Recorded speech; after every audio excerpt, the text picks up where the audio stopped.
The very first rival, infamously known by Pokemon fans everywhere. He's gone by many names over the years, since his own grandfather can't seem to remember it most of the time. Green in Japan, Blue in America, Shigeru in the anime, and Gary in the English dub of the anime. For today, I'm going to be referring to him as Blue, since this is the game's iteration of the character we're going over, not the anime's, and in general, Blue is just what I've always known him as, not Green. Blue, as I stated before, is the very first rival to ever be shown in the Pokemon games, dating back to the very first games with Red and Green, being the rival to the ever-iconic Pokemon trainer, Red. He's an arrogant but very skilled trainer, always being one step ahead of Red on their journey, even choosing the starter that was specifically strong against the one that Red chooses. His skills were even great enough to earn him a spot as the Pokemon champion, for all of like 10 minutes before Red walks in and swiftly dethrones him. After that, he ended up taking up the mantle as the gym leader for the Viridian City Gym, after its previous leader, Giovanni, disappeared. You know, this is the second gym leader I'm covering for this series, and he works at the exact same gym as the first one I did. Huh. Well, enough about Blue himself. I'm sure you're all anticipating what 3 Pokemon I've chosen to give him, and he's certainly not sparse with options. Well, I've decided to do something a little different from Blue, and I know that some of you guys may not be very partial to this idea, but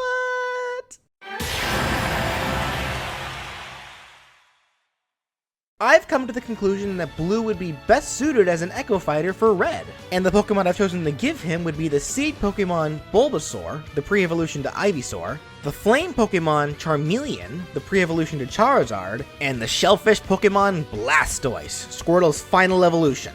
So hear me out on this one, as it actually does make perfect sense both thematically and in context. Remember, Red and Blue started their journey at the exact same time. They both faced the same exact challenges, albeit with some minor differences in how they raised their Pokemon, and they both ended up becoming Pokemon Masters. And while Red proved himself superior in the end, it would be a mistake to say that Blue is a pushover by any means. I do still think that his skills do in fact rival Red's, so Blue being his Echo only makes sense. As for the Pokemon that I've chosen for Blue, do you notice anything in particular about them? Remember, the very first thing that Blue does at the beginning of the adventure is choose the starter Pokemon that has a type advantage over Red's. So it should only make sense that he would want to bring a team to Smash that was built specifically to counter Red's in the same fashion. Squirtle is weak to Bulbasaur, Ivysaur is weak to Charmeleon, and Charizard is weak to Blastoise.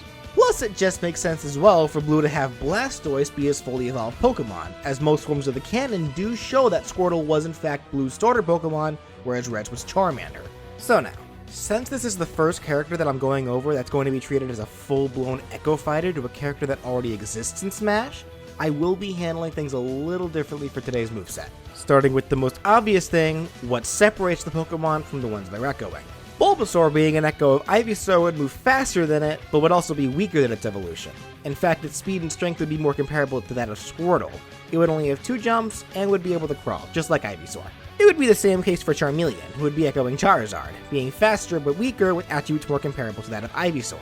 It also wouldn't be nearly as floaty as Charizard, and would have a bit more horizontal movement options in the air. Since it hasn't grown its wings yet, Charmeleon would of course only have 2 jumps. But to compensate, it would be able to wall jump since it now has a smaller and more athletically able body type. And get used to that now, Charmeleon likes to do a lot of compensating for this moveset. And Blastoise would of course be a lot heavier and way more powerful than that of its echo, Squirtle. But of course would be much slower and would have a harder time moving around as a result. It would only have 2 jumps and would also be able to crawl, just like Squirtle can. So now getting into their attacks, of course majority of their moves would be echoing the main Pokemon trainer's team, with some changes based off their physical attributes. Bulbasaur obviously can't do attacks that involve the sprouted leaves around Ivysaur's bud, since Bulbasaur hasn't sprouted yet. Charmeleon, as I stated before, doesn't have wings, so it can't do attacks that Charizard has where it uses those. And Blastoise doesn't have a large tail like Squirtle does, so it can't use those attacks. I'll be going over each attack as I do normally one at a time, but do note that for attacks where I only show the move but don't say anything, just assume that the attack functions just like the original in Smash, just with changed speed, power, and range. To recap, Bulbasaur's attacks will be faster, but weaker. The range of his attacks will also generally be shorter, unless it uses an attack that involves its vines. Those attacks will actually have longer range to help compensate for the loss of power. Charmeleon will also be faster but weaker, and all of its attacks will have less range than Charizard's. And all of Blastoise's attacks will of course be much stronger and have way more range than Squirtle's thanks to its larger body and longer limbs, but will also be much slower and have a lot more start and end lag for its attacks. I will be sure to mention any specific deviations that the moves have compared to the originals if they aren't that straightforward.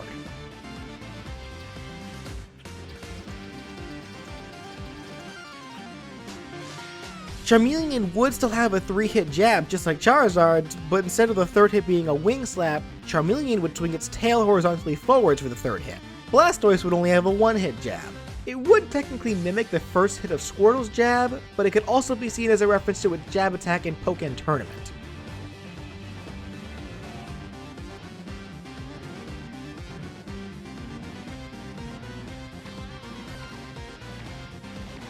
To replace Ivysaur's side tilt where it spins its leaves for multi-hit damage, Bulbasaur would kick its back legs up to thrust its bulb forwards above its head to hit foes while standing on its front legs and supporting itself with its vines. This would be a single hit attack. Blastoise's side tilt would have it do a shoulder check that would propel it forwards a little bit, another attack from Pokémon. Charmeleon's up tilt would have it do a quick jump and thrust its head upwards to attack with the horn on top of its head, working much like Charizard's up tilt, just using its head, not wings.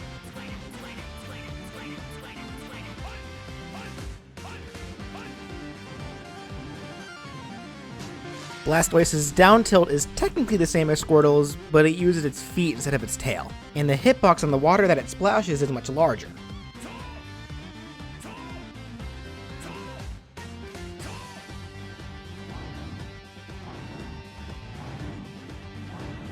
Blastoise's side smash would work just like Squirtle's, but it would shoot water from its cannons, not its mouth, allowing it to create 2 streams of water instead of just 1. It would have a lot more range on top of being twice as powerful, but try not to spam it as it will leave Blastoise open for quite a bit of punishment, even more so than usual. Bulbasaur would have the same up smash as Ivysaur, but the hitbox and the pollen attack created by it would be smaller. Makes sense since it has a smaller bulb and therefore wouldn't be able to produce as much. This will be the same case for all attacks that involve the exploding pollen. Since Charizard's up smash is another move that involves its wings, it would be different for Charmeleon, or at least visually anyway. It would do the same motion, but just use its claws instead, swinging its right claw from right to left overhead, and then immediately swinging its left claw from left to right overhead. Blastoise's up smash would be another attack just like Squirtle's, but instead of it just magically making water rise from the ground, seriously, is Squirtle just a waterbender now, or it would actually spray the 2 streams of water from its cannons. This would remove the horizontal coverage that the attack has for Squirtle, but it would have much farther vertical range as a result. Okay, sorry, but I just want to get this off my chest real quick. Why does Squirtle just magically call water from the ground like this in Ultimate? In Brawl, this made much more sense, since it had Squirtle spray water directly at the ground, causing it to shoot up into the air. I love most of the animation changes for the attacks in Ultimate, but this one just makes no sense to me. Ah well, sorry for that off-topic mini-rant. Let's keep going. Charmeleon would do a Stomping Quake attack for its down smash, but since it isn't nearly as heavy as Charizard is, the Quake portion of the move would be reduced, worsening its horizontal range. To compensate for this, Charmeleon would jump a little higher than Charizard does to try to get that extra oomph for its attack. This would shift Charmeleon's hitbox upwards, allowing it to avoid certain shorter attacks much like King K. Rool and Incineroar's down smashes. And just like for the other smashes, for Blastoise's down smash, it would shoot the water from its cannons instead of its mouth, increasing the size of the hitbox for the attack. With Ivysaur's neutral air being another attack that involves its leaves, Bulbasaur would instead do a slightly angled compressed spin attack with its body, which is actually Ivysaur's original neutral special attack back in Brawl.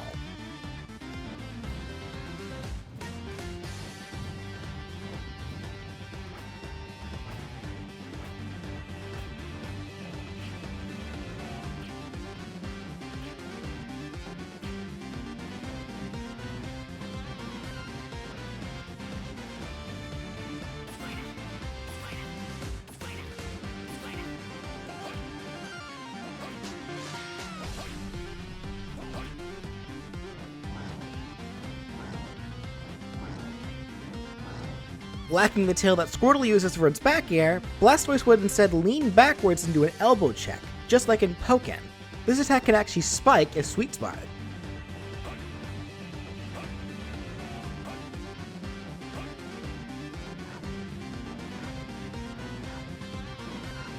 Blastoise would do a backflip for its up air just like Squirtle does, but it would kick with its feet instead.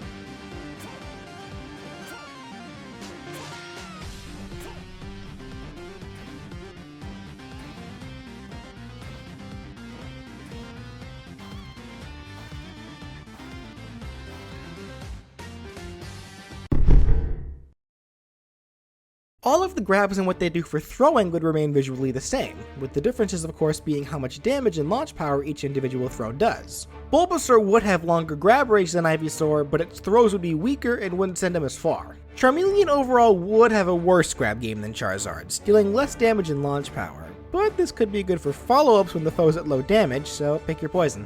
Also, Charmeleon would be the only one with a throw that looks and functions visually different than its counterparts, and that's for its up throw.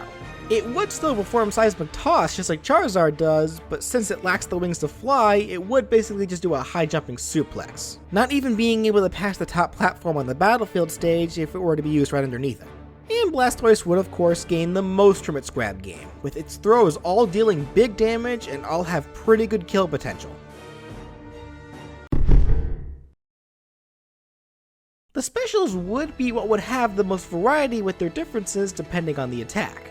Bulbasaur's neutral special with its Bullet Seed would function just like Ivysaur's, but it wouldn't be able to go as high and would be weaker. But it would be able to hold it out just a little bit longer than Ivysaur's can before it automatically ends it with a stronger hit.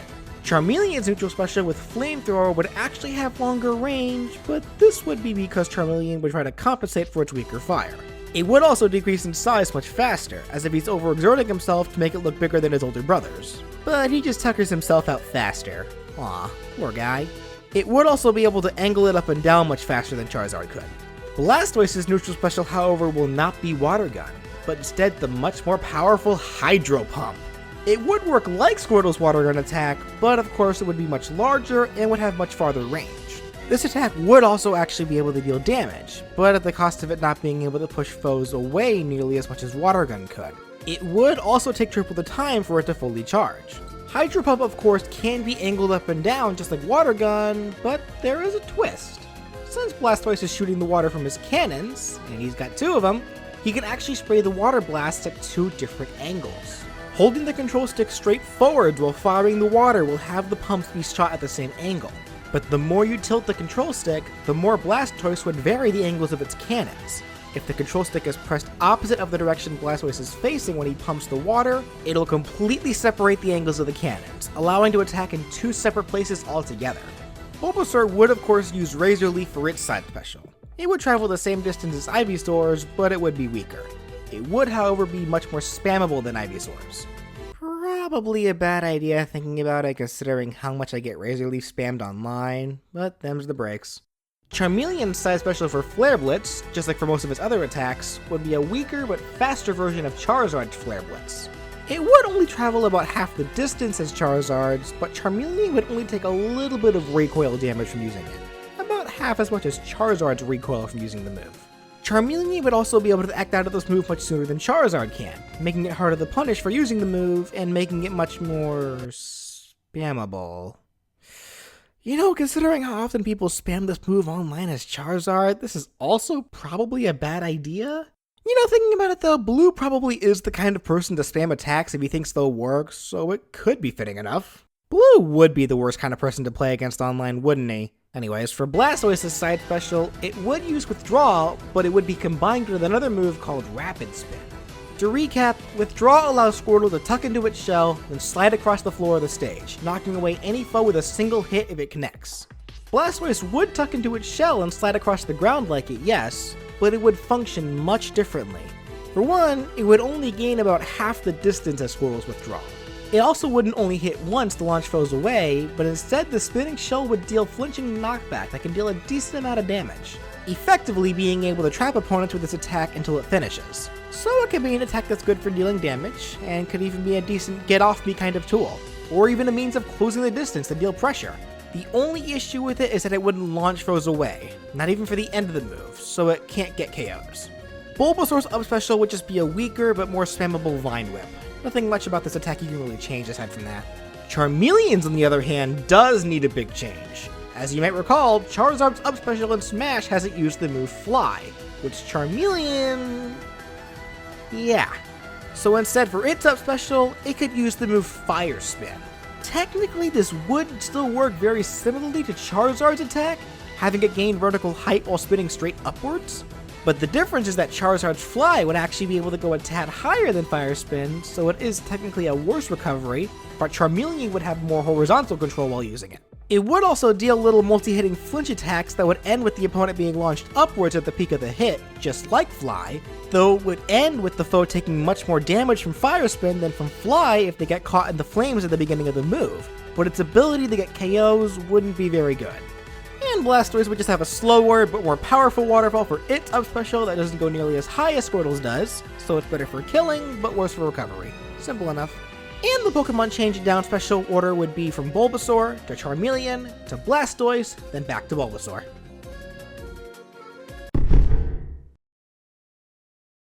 For Blue's final smash, he would...